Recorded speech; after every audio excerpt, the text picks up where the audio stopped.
ಒದಗಿಸುವಂತೆ ಪ್ರಾರ್ಥಿಸಲು ಇಲ್ಲಿಗೆ ಬಂದರು.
ಬಂದೆ ಎಂದು ತೋರುವುದು. ಈ ಉಭಯ ಸಂಕಟದಲ್ಲಿ ನಾನೇನು ಮಾಡಲಿ ಭಾರತ? ಜನಾರ್ದನ, ನಿನ್ನ ಕೃಪಾ ದೃಷ್ಟಿಯು ಮೊದಲು ನನ್ನ ಮೇಲೆ ಬಿದ್ದಿತು. ಆದ್ದರಿಂದ ನೀನು ನಮಗೆ ಸಹಾಯ ಮಾಡಲೇಬೇಕು. ನೀನು ನಮ್ಮಿಬ್ಬರಿಗೂ ಸಮಾನವಾದ ಬಂಧು. ಮೊದಲು ಇಲ್ಲಿಗೆ ಯಾರು ನಿನ್ನ ಬಳಿಗೆ ಬಂದರೋ ಅವರ ಪಕ್ಷವನ್ನು ವಹಿಸುವುದು ವಿರೋಚಿತವಾದ ಧರ್ಮ. ನೀನು ವೀರನು, ನ್ಯಾಯಶೀಲನು ಆದ ಮೊದಲು ಇಲ್ಲಿಗೆ ಬಂದ ನನ್ನ ಪಕ್ಷವನ್ನು ವಹಿಸಿದರೆ ಧರ್ಮವನ್ನು ಪಾಲಿಸಿದಂತ ಭಾವ, ನೀನು ಮೊದಲು ಬಂದ ಎಂಬ ವಿಚಾರದಲ್ಲಿ ನನಗೆ ಸ್ವಲ್ಪವೂ ಸಂದೇಹವಿಲ್ಲ. ನಾನು ನಿದ್ರೆಯಿಂದ ಎಚ್ಚರಗೊಂಡಾಗ ಮೊದಲು ಪ್ರಾರ್ಥನೆ. ಆದುದರಿಂದ ನಾನು ನಿಮ್ಮಿಬ್ಬರಿಗೂ ಸಹಾಯ ಮಾಡುವೆನು. ಅರ್ಜುನ ನಿನಗಿಂತ ಚಿಕ್ಕವನು. ಆತನಿಗೆ ಬೇಕಾದ್ದನ್ನು ಕೇಳುವ ಅಧಿಕಾರವು ಅವನಿಗಿದೆ. ಈಗ ನೋಡಿ, ಅಪ್ರತಿಮ ವೀರ ಭಟರುಗಳಿಂದ ಕೂಡಿದ ಅಕ್ಷೋಹಿಣಿ ಯಾದವ ಸೈನ್ಯ ಬಲರಾಮ ಸಹಿತ ಒಂದು ಕಡೆ, ಯುದ್ಧ ವಿಮುಖನು ನಿರಸ್ತ್ರನೂ ಆದ ನಾನು ಮತ್ತೊಂದು ಕಡೆ. ಇವೆರಡರಲ್ಲಿ ನಿನಗಾವುದು ಬೇಕು? ಯದುಕುಲ ಚೂಡಮಣಿ, ನಾನು ನಿನ್ನನ್ನೇ ಅಪೇಕ್ಷಿಸುವೆನು. ನಿರಸ್ತ್ರನು ನಿರಾಯುಧನಾದ ಈತ ಹಿಂದೇನಾಯಿತು? ಕೃಷ್ಣ, ಪಾಂಡವರ ರಕ್ಷಣಾ ಭಾರ ನೀನೇ ವಹಿಸಿ ಬಲರಾಮ ಸಹಿತ ಒಂದು ಅಕ್ಷೋಹಿಣಿ ಸೈನ್ಯವೇ ನನಗೆ ಮನೆ ಭಾವ, ಪರಾಕ್ರಮಕ್ಕೆ ತಕ್ಕ ವರವನ್ನೇ ಪಡೆದಿರುವೆ. ನಡೇ ಭಾವ, ನಾನೇ ಸೈನ್ಯಕ್ಕೆ ಆಜ್ಞೆ ಮಾಡುವೆನು.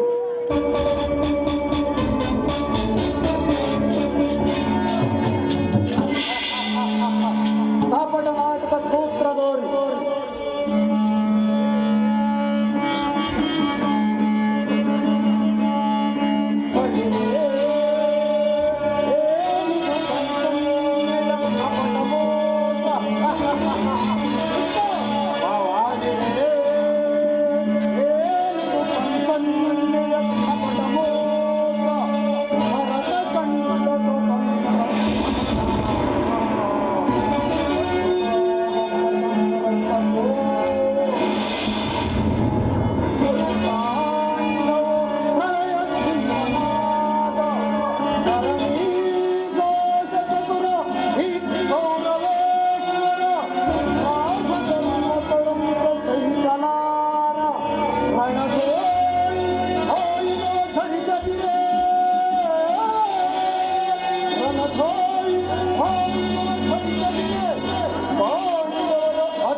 ಪಾಂಡವರೆಂದರೆ ನಿನಗೆ ಬಂದದ್ದು. ಅದರಲ್ಲೂ ಈ ಅರ್ಜುನನಾದರೂ ನಿನ್ನ ಪ್ರಾಣ ಸಹ. ಈಗಿರಲು ನಾವು ನಿಮ್ಮೊಡನೆ ಬೆರೆಯಲು ಬಂದರೆ ಇಲ್ಲ, ಅದೆಂದಿಗೂ ಸಾಧ್ಯವಿಲ್ಲ. ಈಗ ನಾವೇ ಬೇರೆಯದು, ಆದರೂ ಭಾಗಕವಿಲ್ಲ ಕೃಷ್ಣ. ಆಯುಧಗಳನ್ನು ಹಿಡಿದು ಯಾರ ಪಕ್ಷವಾಗಿಯೂ ಕಾದಾಡುವುದಿಲ್ಲವೆಂದು ವಚನ ಕೊಟ್ಟಿರುವೆ. ಆ ಮಾತನ್ನು ಪಾಲಿಸಲೇಬೇಕು ಕೃಷ್ಣ. ಒಡಾಯಿಸುರಣ ಬೇರಿಗಳನ್ನು ಓಡಿಸು ಬಾಣವನ್ನು. ನಾನಿನ್ನು ಬರುತ್ತೇನೆ.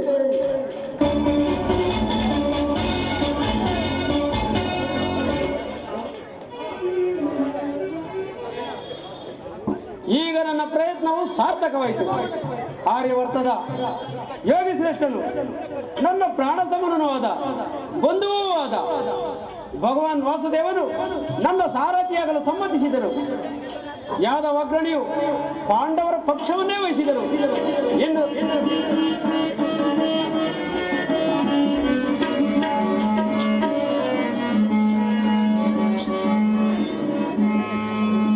ನಗದರ ಶುಭಕರ ಶ್ರೀಲಕೋ ಮೇರಮಣ ಶ್ರೀ ವೇಣು ಗೋಪಾಲ ಮಾಪ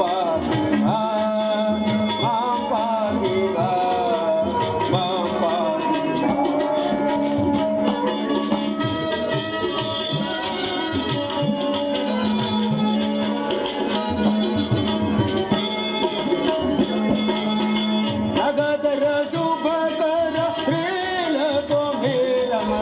ಶ್ರೀ ವೇಣು ಗೋಪಾಲ ಮಾಪ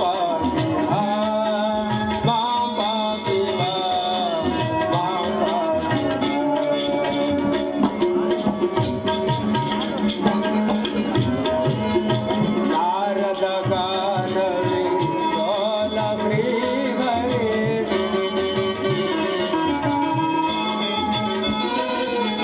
ನಾರದ ಗಾನವಿ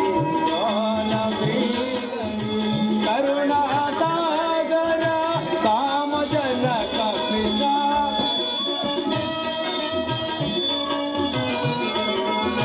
ಕರುಣಾ ಸಾಗರ ಕಾಮ ಜನಕ ಕೃಷ್ಣ ಶ್ರೀ ವೇಣು ಗೋಪಾಲ ಮಾಪ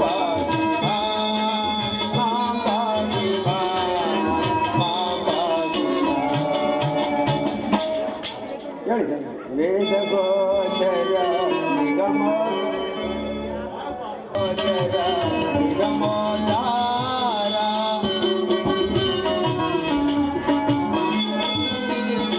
ವೇದ ಗೋಚರ ನಿಗಮೋದಾರ ಸಾಧು ಸಾಜನ ಪಾಲಿಸೋ ಮಾಧವ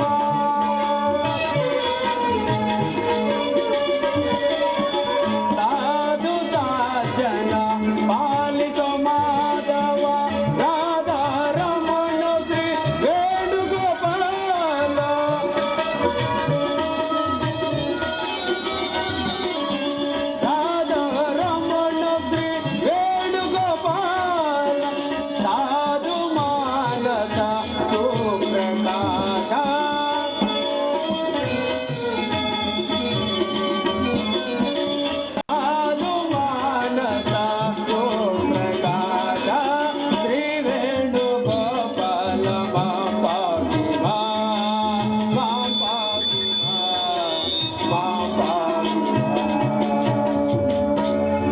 ಅರ್ಜುನ ಅರ್ಜುನ ಎಂತಹ ಕಾರ್ಯ ಮಾಡಿದೆ. ಸ್ವಹಸ್ತದಿಂದ ಪರಾಜಯಕ್ಕೆ ಆಹ್ವಾನವನ್ನು ಕೊಟ್ಟೆಯಲ್ಲ. ಪರಮಾತ್ಮ, ನಾನು ಜಯವನ್ನು ಬಯಸಿ ಇಲ್ಲಿಗೆ ಬಂದವನಲ್ಲ ಪ್ರಭು. ನನಗೆ ಬೇಕಾಗಿದ್ದು ನೀನು. ನಿನ್ನನ್ನು ಹೊಂದಿದನು ಕೃಷ್ಣ. ನಿರ್ಗತಿಕರ ಗತಿಯು ಪಥಭ್ರಷ್ಟರಿಗೆ ಮಾರ್ಗದರ್ಶಕನವಾದ ನೀನು ನನ್ನ ರಥದ ಮಾರ್ಗವನ್ನು ನೇಮಿಸು. ಆಗ ನಾನು ನೋಡುವೆನು, ಜಗತ್ತು ನೋಡುವುದು, ಶತ್ರುಗಳು ನೋಡುವರು. ಸೃಷ್ಟಿಕರ್ತನ ಕೈಯಲ್ಲಿ ಶಾಸನ ದಂಡವನ್ನು ನಡೆಯುವುದನ್ನು ನಿಯತಿ ವಕ್ಷದಲ್ಲಿ ಮಾನವನ ಜೀವನದ ವಿಶ್ರಾಂತಿಯನ್ನು, ಧರ್ಮದ ಚಿರಪಟದಲ್ಲಿ ಪುಣ್ಯವು ಪ್ರತಿಷ್ಠಿತವಾಗುವುದು. ಹೀಗೆ ನನಗೆ ಅನುಮತಿಯನ್ನು ಕೊಡದೇವ ಪುನಃ ನೋಡುವೆನು.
Okay.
ಸ್ವಾಮಿ, ಹಾಗಾದ್ರೆ ಯುದ್ಧ ನಿಶ್ಚಯವಾಗಿದೆ. ನಾನು ಮೊದಲೇ ಹೇಳಲಿದೆ, ಯುದ್ಧವೆಂದರೆ ನಿಮ್ಮ ಹೃದಯವೇ ನಿಲ್ಲಿಯುವುದೆಂದು.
ಪ್ರೇಯಸಿ, ಯುದ್ಧವೆಂದು ಅನಿವಾರ್ಯ.